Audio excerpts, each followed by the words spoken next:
Mumble setup guide for you. This is just for anybody having issues connecting to the server or configuring their mic on the server. So we're going to go ahead, for those that don't have Mumble, and we're going to go up to your favorite browser, and we're going to Google Mumble. And we're just going to click the SourceForge link right at the top here. And you just want to download the 123A stable.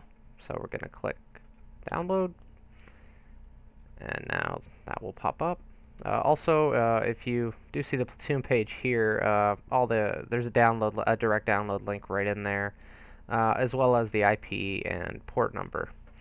But for those who don't, we could just use this video. So we just want to wait for it to download. It's roughly 17 megs. And we're just going to want to open that up when that's finished. And we want to click run. We want to click next. And we accept. And we want to make sure Murmur is deselected. I mean, it's up to you whether you want to put this in there or not. I mean, it's only if you want to run a Mumble server. Most of us don't. So we will click next. And we will click install. Okay, now we're going to click this checkbox here so we can start Mumble. And we can also find the shortcut in your start menu or desktop, whichever. Okay, Certificate Wizard will pop up when the program opens. You just want to go ahead and click Automatic Certificate Creation. Click Next. It'll tell you where your certificate has been saved to, and just email that to yourself. If you don't, if you register, I'm gonna have to remove you if you want to sign back on under a different username. So it would just be creating less hassle for me. But if you forget, it is no big deal. So we're just gonna click that. Obviously, I can't because mine is grayed out, but you should have no trouble doing that. Also, Audio Wizard will pop up. We just want to go ahead and click Cancel here. I mean, we do want to set up our mic, but we'll do it after we finish setting up the server that we use. So we're just going to want to go ahead and write TUS. This is just a label, whatever you want to call it. We call it TUS for life, yo. Address, that's just the IP address of our server. That's 209.15.226.35. Then the port number is just 1412. And then my username will be wick TUS testing. Okay. And now you're going to get a notice. A ping will pop up, and how many users are in the server.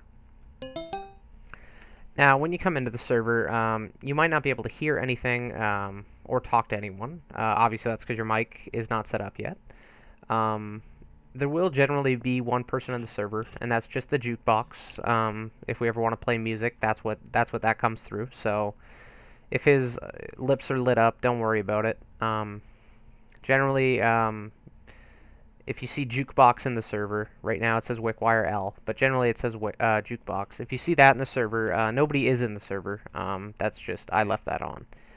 So we're going to go ahead and click Configure, Settings. This block will be unchecked. We want to make sure we click this Advanced box. And now, we want to set up our device. So under Device, we want to click our Turtle Beach, or whatever you might have, whatever microphone, it doesn't matter. Our echo cancellation. This is basically dependent on the kind of CPU you have. I mean, if you have a higher end CPU and don't mind it being taxed while you play on PS3, which personally I don't care.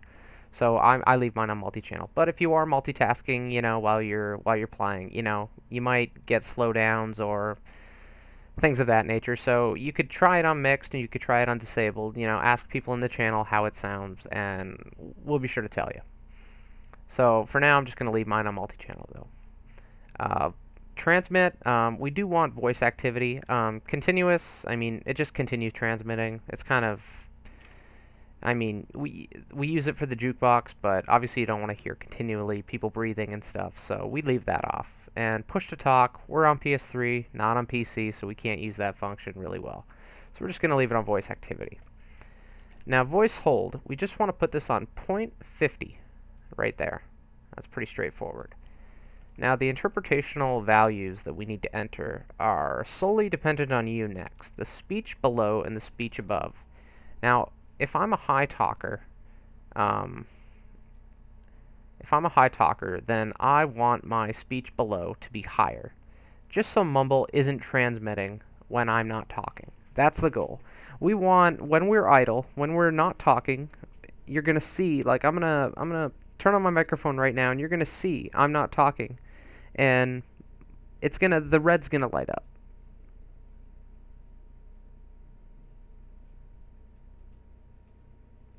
Now, what that means is Mumble is not transmitting, and that's what we want. We want Mumble not transmitting when we are not talking. Makes sense, right? Okay, so now we're going to just move the speech above. Now, when we are talking, we want to be in the green. The bulk of our conversation when we are talking will be in the green. Now, that is the goal, so let's try that out. Hello, hello, hello, hello, hello. Hello. Hello. See, as you saw right there, perfect. When I wasn't talking, I was in the red. When I was talking, I was in the green. Now, you can skew with it a little bit. I mean, you know, have fun with it. You'll learn it. Idle auto deafen, we just want to leave that off. Quality, we want to make sure that's at 40 kilobits. And audio per packet, we want to make sure is at 20 milliseconds. The next part, audio processing, we want to make sure noise suppression is turned off. Amplification can be turned on, but I just recommend leaving it at 1 and altering your speech below if, you know, you're having a problem and people can't hear you. I mean, chances are if people can't hear you, you have your silence below too high, because Mumble is saying it's counting whatever you're saying right now as silence, so maybe you have to turn that down, like that. So we're going to go ahead and leave that. And we're going to click audio output. Now, in audio output, the only real setting of relevance here is probably just the volume. I mean, if you really can't hear people, I mean, you could turn up the volume of incoming speech, and that would just increase the volume of everybody talking in the channel. I mean, if that's something you want to do, that's totally up to you. Now we're just going to go ahead and click apply. And now I'm just going to turn on my microphone just so you can hear the lips right there and see what they do when it's acting correctly. So I'm going to click apply. Hello, hello, hello, hello, hello. And you can notice when I'm not